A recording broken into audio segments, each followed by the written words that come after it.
Lebanese ഭീകര ഗ്രൂപ്പായ ഹിസ്ബുല്ല ഉപയോഗിക്കുന്ന പേജറുകളിൽ സ്ഫോടക വസ്തുക്കൾ കണക്ട് ചെയ്തത് ഇസ്രായേലിന്റെ ചാര ഏജൻസിയായ മൊസാദ് എന്ന് റോയിറ്റേഴ്സ് റിപ്പോർട്ട് ചെയ്യുന്നു.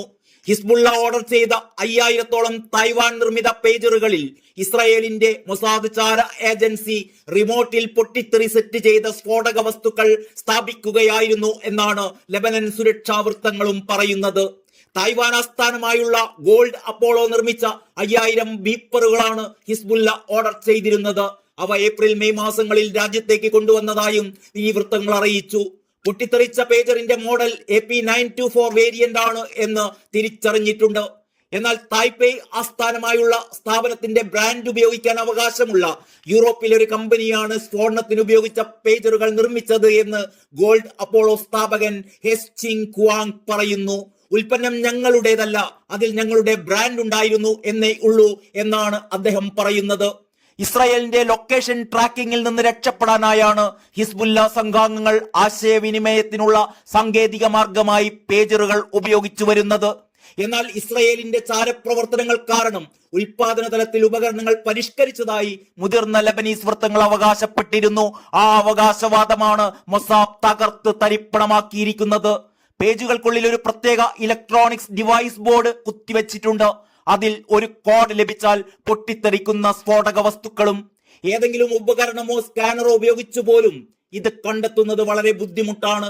സ്ഫോടക വസ്തുക്കൾ ആക്റ്റീവ് ചെയ്ത് കോഡ് ചെയ്ത സന്ദേശം അയച്ചപ്പോൾ പേജറുകൾ പൊട്ടിത്തെറിക്കുകയായിരുന്നു എന്നാണ് വിലയിരുത്തൽ. പുതിയ പേജറുകളിൽ 3 ഗ്രാം വരെ സ്ഫോടക വസ്തുക്കൾ ഒളിപ്പിച്ചിട്ടുണ്ട് എന്നും ഹിസ്ബുള്ളയ്ക്ക് ഇത് കണ്ടെത്താനായില്ല എന്നും മറ്റൊരു സുരക്ഷാ സ്രോതസ് റോയിറ്റേഴ്സിനോട് പറഞ്ഞു. ഓരോ ഉപകരണത്തിലും ഘടിപ്പിച്ചിരിക്കുന്ന സ്ഫോടക വസ്തുവിന്റെ ഭാരം 20 ഗ്രാമിൽ താഴെയാണ് എന്നും പൊട്ടിത്തെറിച്ച പേജറുകൾ 5 മാസം മുമ്പ് ഇറക്കുമതി ചെയ്തതാണെന്നും അൽ ജസീറ റിപ്പോർട്ട് ചെയ്യുന്നു. എങ്ങനെയാണ് സ്ഫോടക വസ്തു ചാർജ് ആക്ടിവേറ്റ് ചെയ്തത് എന്നതിനെ കുറിച്ച് അന്വേഷണം നടക്കുകയാണെന്നും ഈ വൃത്തങ്ങൾ കൂട്ടിച്ചേർക്കുന്നു. അതേസമയം ഹിസ്ബുല്ല നേരിട്ട ഏറ്റവും വലിയ ഇന്റലിജൻസ് പരാജയമാണ് ഇത് എന്ന് US സർക്കാരിന്റെ മിഡിൽ ഈസ്റ്റിൽ മുൻ ഡെപ്യൂട്ടി നാഷണൽ ഇന്റലിജൻസ് ഓഫീസർ ജോനാഥ് പാനിക്കോഫ് പറഞ്ഞു. നിലവിൽ കയ്യിലുള്ള പേജറുകളെല്ലാം നശിപ്പിച്ചു കളയണമെന്ന് അംഗങ്ങളോട് ഹിസ്ബുള്ള നിർദ്ദേശിച്ചിരിക്കുകയാണ്. ഹിസ്ബുള്ളയിലെ ആയിരക്കണക്കിന് അംഗങ്ങൾ ഉപയോഗിക്കുന്ന പേജറുകളാണ് കഴിഞ്ഞ ദിവസം ലെബനനിലും സിറിയയിലും ഒരേ സമയം പൊട്ടിത്തെറിച്ചത്. സംഭവത്തിൽ 11 പേർ കൊല്ലപ്പെടുകയും ഇറാന്റെ അംബാസിഡർ അടക്കം 3000-ഓളം പേർക്ക് പരിക്കേൽക്കുകയും ചെയ്തിരുന്നു.